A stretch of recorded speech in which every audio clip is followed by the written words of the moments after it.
탈무드 이야기. 디온과 하게 공주의 결혼. 어느 마을에 살로몬이란 상인이 살고 있었다. 그에게는 디온이라는 이름의 아들이 있었는데 일찍 결혼을 시켜서 많은 손자손녀를 보았다. 자손들과 평화롭게 살던 어느 날 살로몬은 드디어 죽음을 맞게 되었다. 그는 거울의 장로들을 불러놓고 유언을 했다. 제가 죽으면 저희 아내에게는 결혼 계약서에 따라 400데나리온을 주십시오. 그리고 그 나머지 재산은 모두 아들에게 물려주겠습니다. 단 조건이 있습니다. 만일 제가 지금부터 아들에게 당부하는 말을 아들이 지키지 않으면 전 재산을 하늘에 바치고 아들에게는 아무것도 주지 않을 생각입니다.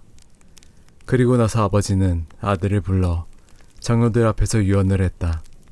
아들아, 너도 알다시피 나는 바다를 여행하면서 그동안의 재산을 모았다. 그동안 많은 돈을 벌기도 했지만 바다에 나갔을 때 나는 수많은 위험과 생명의 위협을 경험해야 했다. 그런 까닭에 나는 내가 바다에 나가는 것을 막고 싶다. 너에게는 막대한 재산을 남겨두었으니 그 정도라면 아마 내가 굳이 돈벌이에 신경 쓰지 않아도 자식들과 편히 살 수 있을 것이다. 아들아, 바다에 나가지 않겠다고 나와 약속하지 않겠니? 디온은 아버지에게 그 유언을 꼭 지키겠다고 맹세를 했다. 얼마 안 있어 아버지는 저 세상을 떠나 영원한 안식처를 찾았고 디온은 가족들과 단란하게 살며 아버지의 유언을 받들어 모셨다. 그 뒤 1년쯤 지난 어느 날 이 고을 항구에 금과 은 그리고 진주를 가득 실은 배가 들어왔다. 그 배의 선원들은 육지에 상륙한 뒤 살로몬의 집을 물어 찾아왔다. 디온의 집에 도착한 선원들은 디온에게 정중한 인사를 한 후 살로몬의 안부를 물었다. 살로몬 어른께서는 안녕하신가요? 이렇게 점잖으신 아드님을 뵙게 되니 정말 반갑습니다. 저희 아버님을 아시는군요. 저희 아버님은 1년 전에 그만 세상을 하직하셨습니다. 아, 그러셨군요. 그렇다면 혹시 부친께서 바다 저 멀리에 남겨놓은 재산을 어떻게 처분하라는 말씀은 하지 않으셨는가요? 아버님은 그런 말씀은 전혀 없으셨고 단지 내게 배를 절대 타지 말라는 유언만을 남기셨습니다. 거의 이상한 일이군요. 바다 건너 먼 이국 땅에 남겨둔 수많은 재산에 대해서 아무런 말씀이 없으셨다니 미처 기억이 나지 않으셨던가 봅니다. 사실은 저희들은 전에 살로몬님께서 저희들에게 맡겨두었던 금, 은, 그리고 진주를 한 배 가득 싣고 왔습니다. 그것은 모두 살로몬님의 재산입니다. 그 재물에 대해 미리 이야기한 바가 없다면 굳이 디온님에게 양도하지 않아도 될 듯 하지만 저희들은 원래 정직한 사람들로 재물 따위를 속이거나 하지는 않습니다. 자, 이제 하인들을 시켜 배 안에 있는 재물들을 가져가십시오. 그것들은 이제 당신의 소유가 될 것입니다. 디온은 기뻐하며 하인들을 시켜 배에 실린 보물들을 날라오도록 하였다. 그리고는 선원 모두를 초대하여 잘 대접하였다. 선원들은 디온의 집에서 며칠 즐겁게 지낸 후 길 떠날 차비를 하면서 디온에게 제안을 하나 했다.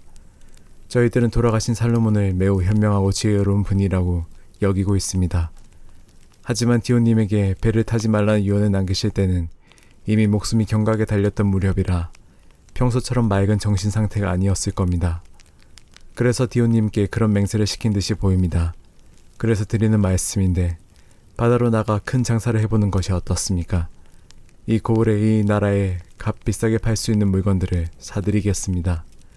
만일 그런 물건을 배 가득히 싣고 와서 판다면 많은 돈을 벌 수 있지 않겠습니까? 그러나 디온은 고개를 가로저으며 말했다. 저는 선친과 배를 절대 타지 않겠다는 약속을 했습니다. 절대로 그 약속을 어길 생각은 없습니다. 부친께서는 디온님의 안전을 생각하여 배를 타는 것을 금지시켰던 것입니다. 하지만 장사꾼의 아들인 당신이 장사를 하지 않고 무엇을 하겠습니까? 이곳저곳 돌아다니며 구경도 해보고 부친께서 그런 유언을 하실 무렵에는 이미 정신이 없는 상태이셨을 겁니다. 그러므로 그런 상황께서 부친이 금하신 것은 아무 의미가 없으리라 생각되는데요. 선원들은 살로몬의 아들이 생각을 바꾸어 함께 가겠다고 동의할 때까지 끊임없이 설득을 하였다. 굳은 결심이 흔들리기 시작한 디온은 마침내 바다로 나가보기로 결정을 하고 배에 올랐다. 배가 닻에 올리고 향해한 지 며칠 후 배는 섬 하나 없는 망망대해에 이르렀다. 그런데 갑자기 거센 풍랑이 일어 디온이 탄 배는 산산조각이 나고 선원은 모두 물속에 빠져 죽고 말았다. 하나님은 바다의 신에게 디온만은 살려두라고 명했다. 디온이 혼수 상태에서 깨어나 정신을 차려보니 어느 외딴 섬의 모래사장에 자신이 누워있는 것이 아닌가. 놀란 디온은 주위를 살펴 혹시 자기처럼 파도에 떠밀려온 사람이 있지 않은가 살펴보았다. 그러나 섬에는 사람이라고는 아무도 없었고 눈앞에는 그저 한없이 펼쳐진 바다만이 있을 뿐이었다. 옷이 다 찢긴 채로 멍하니 앉아있던 디온은 그제서야 자신의 아버님과의 맹세를 어겨 벌을 받았다는 것을 깨닫게 되었다. 그는 사람의 기척을 찾아볼 생각으로 그 섬을 살피기 시작했다. 꼬박 하루를 걸었을 때 아주 커다란 나무 한 그루가 눈에 띄었다. 마침 해도 뉘엿뉘엿 기울어져 찬바람이 불기 시작했다. 배가 고파진 그는 나뭇잎을 뜯어먹으며 허기를 달랬다. 그리고 나뭇가지를 둘러서 차가운 바람을 막았다. 디온이 추위와 배고픔에 지쳐 꾸벅꾸벅 졸고 있는데 어디선가 사자의 울부짖는 소리가 들렸다. 잠이 확 달아난 디온은 사자가 인간의 퇴치를 막고 잡아먹으러 오는가 보다 라고 생각하여 얼른 커다란 나무 위로 기어 올라가 몸을 숨겼다. 어슬렁어슬렁 사자의 위험에서 벗어난 후에도 디온은 오랫동안 나무 위에 앉아 있었다. 그런데 갑자기 집채만큼 큰 독수리가 자기를 향해 날아오는 것이 눈에 띄었다. 놀란 디온은 도망칠까 생각하다가 생각을 바꾸고 독수리에게 덤벼들어 말을 타듯이 올라탔다. 독수리는 등에 디온을 태운 채로 날개짓을 시작했다. 아침이 되자 독수리 등에 탄 디온은 바다 위를 날고 있었다. 망망대해를 내려다보기조차 겁이 난 디온은 독수리 등에 더욱 꼭 매달렸다. 얼마나 지났을까. 독수리가 점점 낮게 날기 시작했을 때는 바다를 건너 세상의 끝에 있는 어떤 나라에 도착할 즈음이었다. 해질 무렵 독수리가 낮게 날고 있는데 어디선가 성경을 읽고 있는 남자의 목소리가 낭랑히 들려왔다.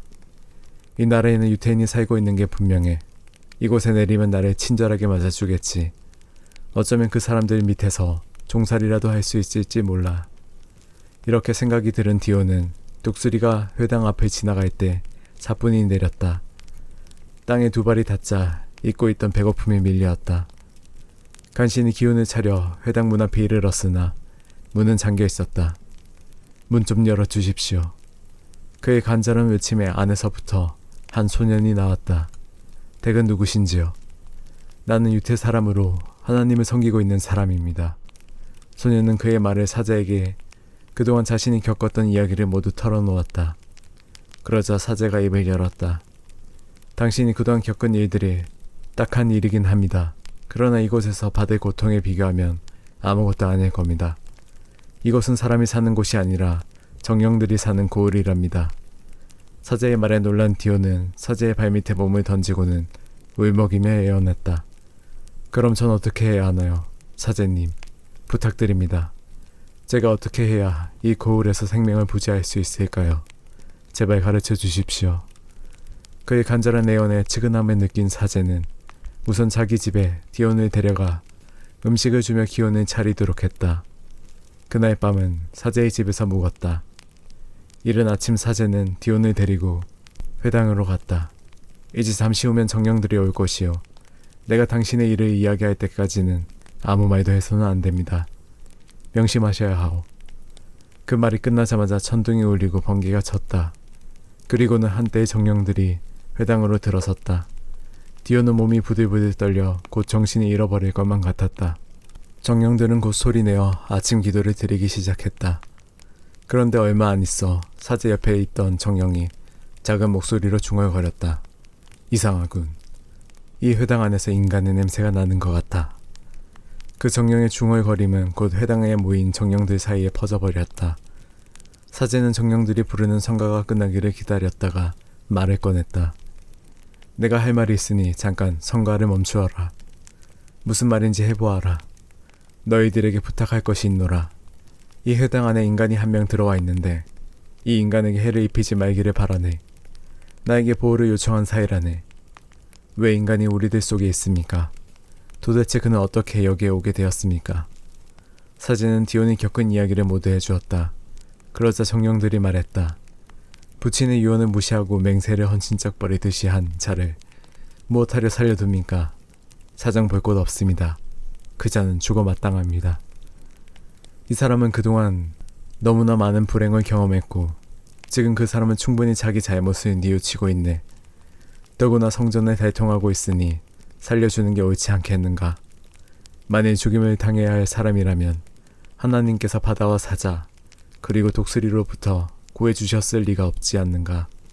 그리고 나서 계속 말을 이었다. 그리고 이 사람을 재판도 없이 죽인다는 것은 결코 옳지 않네. 그러므로 너희들은 내가 시키는 대로 하는 게 좋을 걸세. 이제 오늘의 기도가 끝날 때까지 어느 누구도 이 사람에게 손을 대어서는 안 되네. 그리고 기도가 끝난 후에 이 사람을 아스모데우스 왕에게 끌고 가서 살릴 것인지 죽일 것인지 왕에게 재판을 받도록 할 걸세. 정령들은 사제의 말을 따르기로 했다. 기도가 끝나자 그들은 아스모데우스 왕 앞으로 나아갔다. 대왕님, 이 인간이 우리들 속에 잠입해 있는 것을 찾아냈습니다. 이 사람의 이야기는 이러이러합니다. 대왕님이 내리시는 결정에 따르겠습니다. 아스모데우스는 디온에게서 모세의 십계명을 말해보라고 시켰다. 그 외에도 몇 가지를 시험해 보았는데 무엇이든지 척척 대답을 하는 것이었다. 넌 참 똑똑하구나. 만일 나의 아들에게 내가 알고 있는 지혜를 가르쳐 준다고 약속하면 너를 자유의 몸으로 해주겠다. 대왕님의 명령에 따르겠습니다. 아스모데우스는 디온을 자기 궁전으로 데리고 가서 아들의 선생으로 삼았다. 목숨을 부지하게 된 디온은 아스모데우스의 아들을 교육시키는 데 심혈을 기울였다. 그 무렵 아스모데우스에게 반기를 들어 대왕이 오는 나라가 있어 아스모데우스는 군사들을 모아 그 나라를 제압하기 위해 출정하게 되었다. 대왕은 궁전을 비울 동안 궁전의 모든 관리를 디온에게 맡겨야겠다고 생각했다. 그래서 보물이 가득 찬 방의 열쇠를 디온에게 넘겨주었고 궁전의 하인들에게 디온의 명령을 따라야 한다고 말했다. 대왕은 보물 창고를 열어 보여주었는데 어느 방 앞에 이르러서는 문을 열어 안을 구경시켜주는 대신 디온에게 다짐을 받았다. 그대는 어디든지 자유로이 다녀도 좋다. 하지만 이 방 안은 들어가서는 안 된다. 명심하라. 그러면서 그 방의 열쇠만은 대왕 자신이 갖고 디온에게 넘겨주지 않았다. 왕이 출정을 하고 며칠 후 디온이 아무 생각 없이 궁전을 거닐다가 그 방 앞에 이르르게 되었다.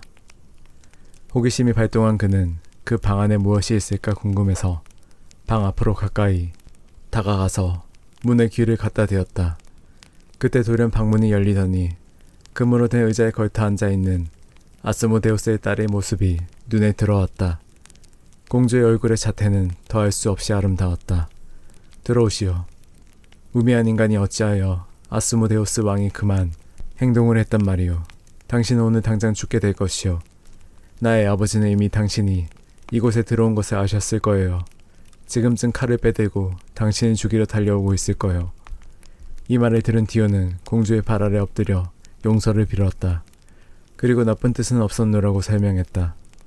당신이 죽음을 당하느냐 마느냐 하는 것은 당신 자신에게 달려 있어요. 왕께서 돌아오셔서 당신이 이 방에 들어온 것에 대해 문책하려 하면 이렇게 대답하세요.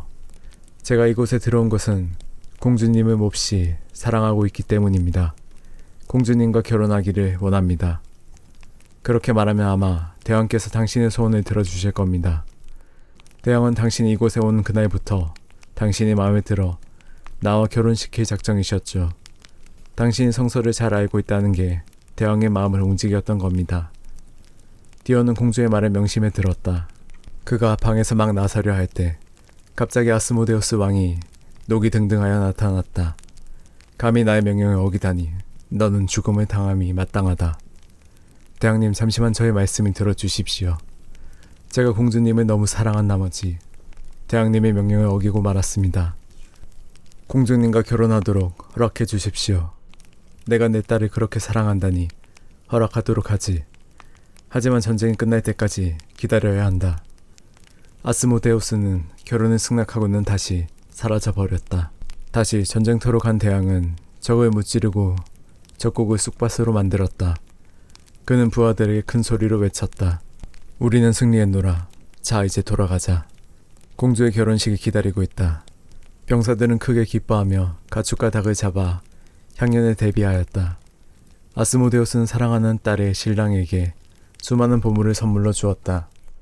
결혼 증서가 준비되고 신랑이 거기에 서명하였으며 각 나라 장로들도 서명을 했다. 밤이 되자 신랑은 신방으로 들어갔다. 공주는 디온에게 말했다. 저는 정령이긴 하지만 인간 세상의 여자와 다를 바 없습니다. 만일 당신이 저를 좋아하지 않는다면 저와 몸을 합하지 말아 주십시오. 무슨 말을 그렇게 하시오. 나는 당신을 내 몸처럼 사랑하오. 그 말을 맹세할 수 있습니까? 맹세하고 말고요. 정령이 아내에게 맹세를 한 뒤 디온은 아내와 함께 몸을 합하였다. 그녀는 곧 아들을 낳았으며 디온은 솔로몬이라고 이름을 지었다.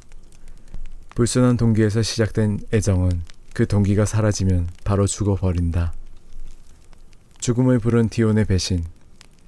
디온이 정령의 세계에 온 지도 어느덧 2년이란 세월이 흘렀다. 아들 솔로몬과 즐겁게 놀던 디온이 갑자기 한숨을 내쉬었다. 옆에 있던 공주가 의아해서 물었다. 무슨 걱정이라도 있으신지요? 디온은 그렇게 말했지만 우울한 표정은 감추어지지 않았다. 아무것도 아닌 게 아닌데요. 말씀해보세요. 실은 인간 세상에 두고 온 아내와 자식들이 갑자기 생각이 나서 그렇다오. 저에게 실증이 나신 건가요? 아니, 그런 것이 아니오. 솔로몬이 놀고 있는 모습을 보니 다른 자식들이 생각났을 뿐이요. 단지 그것뿐이라오. 공주는 디온이 한편으로 안쓰러우면서도 단호하게 말했다. 지난날 저와 한 약속을 잊으셨나요? 함께 첫날 밤을 보내기 전에 저를 사랑하지 않는다면 제 곁에 오지 말라고 하지 않았습니까? 아무리 인간 세상이 그립더라도 다시는 그런 내색을 하지 마시기 바랍니다. 공주는 디온에게 2년 전의 약속을 환기시켰다. 디온도 그 말을 듣고 마음을 다시 잡은 것 같았다. 그런데 며칠이 지나자 다시 한숨을 쉬며 상심해 있는 것이 역력했다. 아내는 살며시 동정에 갔다. 그렇게 보고 싶으시다면 당신을 보내드리지요. 당신이 부인과 아이들 생각으로 근심에 차서 한숨을 몰아쉬는 것을 더 이상 볼 수가 없군요. 하지만 돌아오실 시간을 분명히 정해놓고 가시기 바랍니다. 정말 그렇게 해도 되겠소? 얼마 동안이나 다녀오시겠습니까? 그것은 당신이 결정하시오. 난 그것에 따르겠소. 그럼 1년간의 휴가를 드리지요. 그러나 1년 후엔 반드시 이곳으로 돌아오셔야 합니다. 물론이요. 아스모데우스의 딸은 시중들을 불러 성대한 주연을 베풀었다. 나의 남편이 첫 번째 부인과 자녀들을 만나보기 위해 인간 세상으로 떠나실 작정이다.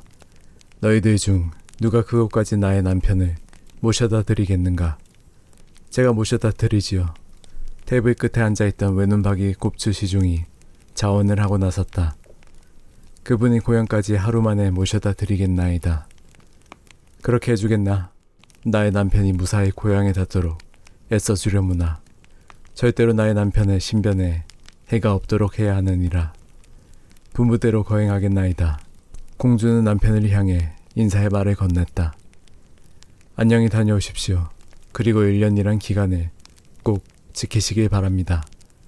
물론이요. 내 잊지 않으리다. 내가 없는 동안 잘 있으시오. 두 사람의 작별이 끝나자 외눈박이 시종은 디온을 어깨에 태우고 날아 그날로 디온의 고향 마을 근처에 무사히 내려다 주었다. 날이 새기 시작하자 외눈박이 시종은 인간의 모습으로 바꾸고 디온과 함께 마을로 걸어 들어갔다. 길을 걷던 중 디온은 과거에 알고 지내던 사람을 만나게 되었다. 혹시 당신은 배를 타고 나갔던 디온이 아닙니까? 아, 나를 기억하시는군요. 바로 맞추었소. 내가 디온이요. 그는 디온의 대답을 듣자 깜짝 놀라면서도 기뻐하였다. 내가 빨리 달려가서 이 기쁜 소식을 당신의 부인에게 알려두겠소. 당신의 부인은 당신을 걱정하며 여지껏 홀로 지내고 있다오. 그 사람은 마을 곳곳을 돌아다니며 이 기쁜 소식을 알렸다. 디온을 알고 있는 모든 사람들은 그를 보려고 마을 입구 쪽으로 몰려 나왔다. 디온은 친척 친구들 그리고 아내와 자녀들을 다시 만난 감격으로 눈물을 흘렸다. 디온을 아는 사람들은 그를 반기는 듯해서 성대하게 잔치를 열었다. 이 사람 저 사람 인사를 받느라 어느새 얼큰하게 취기가 오른 디오는 하계에서 온 시종을 놀려대기 시작했다. 넌 왜 외눈박이냐? 그런 꼴로 뭐가 보이느냐? 외눈박이는 묵묵히 있다가 말했다. 다른 사람들 앞에서는 저의 결점을 들추어내지 마십시오. 꼴 같지 않은 소리 말아라. 넌 게다가 꼽쳐이지 않느냐? 그런 흉한 몰골로 어떻게 살아있을 생각을 했지? 왜 그리 어리석게 구십니까? 나를 화나게 해서 좋은 것은 없을 텐데요. 꼽초 시종을 실컷 놀려먹은 디오는 가족들에게 그에게도 뭔가 마실 것을 가져다 주라고 말했다. 이곳의 음식은 아무것도 먹지 못합니다. 식사 기도를 올리도록 해주십시오. 저는 저의 나라로 돌아가겠습니다. 마음대로 하렴. 식사 기도가 끝나자 외눈박이 귀신은 디온에게 물었다. 공주님께 전할 말씀이 없으신가요? 나는 이곳에 영원히 살 것이라고 전하라. 그 나라에는 두 번 다시 돌아가지 않을 것이다. 공주는 나의 아내가 아니다. 공주는 사람이 아니고 귀신인데 어찌 인간인 내가 남편이 될 수 있겠느냐. 그렇게 함부로 말씀하시면 안 됩니다. 당신은 공주님께 1년 후에 돌아가겠다고 맹세하지 않았습니까? 나는 그따위 맹세를 한 적이 없어. 디오는 큰 소리로 첫 번째 아내를 불러 옆에 앉혔다. 여기 이 사람이 나의 아내다. 이 여자는 나와 마찬가지로 인간이지. 하지만 내가 모시는 공주는 귀신이야. 화가 난 시종의 인사도 제대로 하지 않고 그 자리를 물러나와 버렸다. 그리고는 눈 깜짝할 사이에 정령의 세계로 돌아와 공주의 앞에 당도했다. 나의 남편은 무사히 도착했느냐? 나의 남편이 뭐라고 하더냐? 공주님이 그렇게 궁금해하는 그 사람은 공주님을 사랑하고 있지 않습니다. 그 사람은 첫 번째 아내를 만나자마자 공주님에 대해선 싹 잊어버리고 말더이다. 심지어는 공주님에 대한 악담을 해대며 두 번 다시 돌아가지 않겠다고 했습니다. 시종의 말에 공주는 속이 상했지만 약속했던 1년 동안은 아무 말 않고 기다려보기로 했다. 꼭 1년이 되는 날 공주는 외눈박이 곱출 시종을 불러 남편에게 보냈다. 나의 남편을 모시고 오너라. 오늘이 꼭 1년이 되는 날이다. 그분은 다시 돌아오지 않겠다고 했는데요. 그분이 그렇게 말한 것은 아직 기한이 많이 있기 때문에 그랬을 것이다. 그러니 어서 가서 기한이 다 되었음을 일깨워드리고 오너라. 시종은 공주의 명령을 받들어 디온에게로 찾아갔다. 이제 약속했던 1년이 다 되었습니다. 공주님께 돌아가셔야지요. 너의 주인에게 가서 전해라. 나는 돌아가지 않겠노라고. 1년 전에 내가 말한 것 같은데 너는 무엇 때문에 헛수고를 하느냐. 시종은 다시 공주에게로 돌아와 디온의 말을 그대로 전했다. 공주는 외눈박이 꼽칠 시종보다 신분이 높고 점잖게 생긴 다른 시종을 불러 남편을 모셔오라고 시켰다. 두 번째 사자는 디온을 만나서는 공주의 마음을 전하고 더 이상 고집 부리지 말고 돌아가자고 설득을 했다. 그러나 디온의 대답은 강경했다. 그리하여 둘째 사자 역시 공주에게 슬픈 보고를 할 수밖에 없었다. 디온님은 이미 공주님을 사랑하고 있지 않았습니다. 그러니 다른 사신을 보내거나 하시지 마십시오. 헛수고일 뿐입니다. 두 번째 사자의 보고를 들은 공주는 아버지에게 찾아가 그동안의 디온에 관한 일을 모두 이야기하고 대책을 의논했다. 아버지인 아스모데우스 왕은 몹시 화를 냈다. 걱정 말아라. 내가 군대를 몰고 가서 그놈을 데려오고 말 테니 만약 그래도 오지 않겠다고 버티면 내 그놈과 그 고을 사람을 모두 죽여버리고 말겠다. 그런 일로 아버님이 직접 군대를 이끌고 나선다는 것은 채통이 깎이는 일입니다. 그것보다도 아버지가 신이 많은 신하 몇을 골라주십시오. 그들과 함께 제가 직접 가서 그를 만나보겠습니다. 제가 가면 그 사람도 마음을 돌릴 것입니다. 대왕은 딸의 생각에 동의하여 몇 명의 신하를 딸에게 딸려보냈다. 공주와 일행은 드디어 디온이 사는 마을에 도착했다. 신하들은 마을에 들어가서 주민들을 모두 죽여버리자고 했다. 그러나 공주는 그들을 진정시키고는 기다리라고 명했다. 그리고는 이제 소년이 된 아들 솔로몬을 불렀다. 얘야, 너희 아버지께 가서 어머니가 오셨다고 전해라. 그리고 약속대로 어머니가 있는 곳으로 가서 함께 살자고 말씀드려라. 어머니의 말을 새겨 듣고 솔로몬은 아버지가 잠들어 있는 침대 곁으로 갔다. 아버지, 눈을 떠보세요. 가만히 부르는 소리에 디온은 깜짝 놀라 일어났다. 누구야? 왜 나를 깨웠지? 접니다, 아버님. 당신의 아들 솔로몬입니다. 벌떡 일어나 자신의 아들임을 확인한 디오는 아들을 꼭 끌어안았다. 그래, 여기는 어떻게 왔느냐? 아버님이 돌아오시지 않아서 제가 왔습니다. 어머니도 함께 오셨으니 어서 돌아가시지요. 내 어머니가 공연한 걸음을 했구나. 나는 이제 더 이상 내 어머니의 남편이 아니다. 나는 사람이고 그녀는 정령이니 서로 다른 세계의 사람이 어찌함께 살 수 있겠는가. 나는 내 어머니와 함께 갈 수 없다. 1년 후에 돌아오겠다는 맹세는 그럼 왜 하셨는지요? 아버지는 한 입으로 두 가지 말을 하시는군요. 어머니는 아버지와 결혼한 후 아버지를 정성껏 섬겼고 대왕께서도 아버지를 아끼시고 다른 정령들보다 더 높은 대우를 하셨습니다. 그런데 무슨 이유로 어머니를 꺼려하시고 우리의 세계로 돌아가시길 거부하시는 겁니까? 그런 이야기는 더 이상 하지 말자. 그때 맹세를 한 것은 사실이지만 그것은 이곳으로 오기 위해 했던 것일 뿐 처음부터 지킬 생각은 없었다. 난 지금 이곳에서 행복하다. 아버지 생각이 그러시다면 더 이상 말씀드리지 않겠습니다. 하지만 아버지는 맹세를 깨뜨린 죄의 대가를 똑똑하게 받게 될 것입니다. 솔로몬은 어머니에게 돌아가 아버지와 나눈 이야기를 자세하게 고했다. 공주는 분노에 가득 차 몸이 부들부들 떨릴 정도였지만 억눌렀다. 내가 한 번 더 참지. 이 마을의 회담으로 가서 남편의 일에 대해 사제들이 어떻게 판결을 내리는지 들어보기로 하자. 공주 일행은 날이 밝기를 기다렸다. 주민들이 회당으로 모여들자 공주는 회당 안으로 들어갔다. 그리고는 성가가 끝나기를 기다렸다가 사제에게 말했다. 여기 모이신 분들께서 현명한 판단을 해주시길 바랍니다. 여러분과 한 마을에 살고 있는 디오는 나의 남편입니다.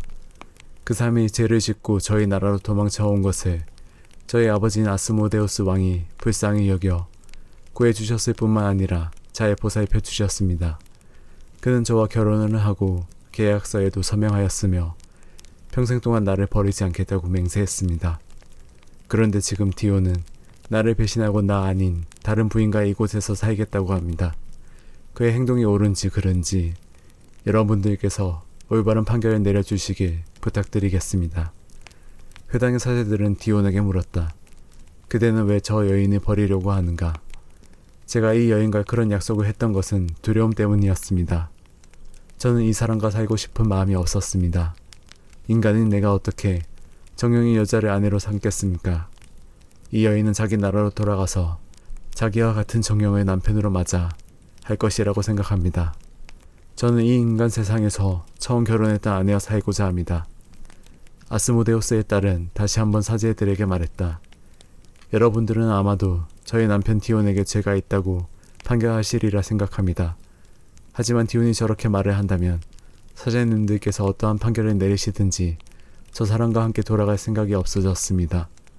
그 대신 한 가지 소원이 있습니다.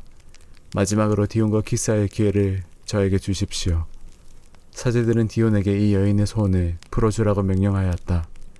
디온은 마지못해 공주에게 다가가 키스를 하였다.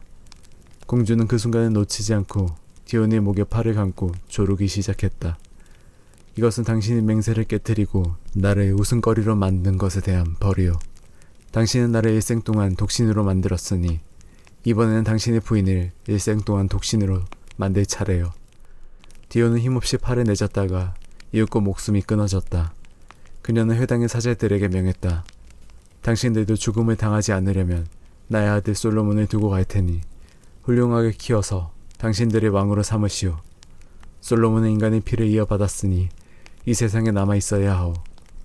이야기를 마치고 아스모데우스의 딸은 다시 하계로 돌아갔다.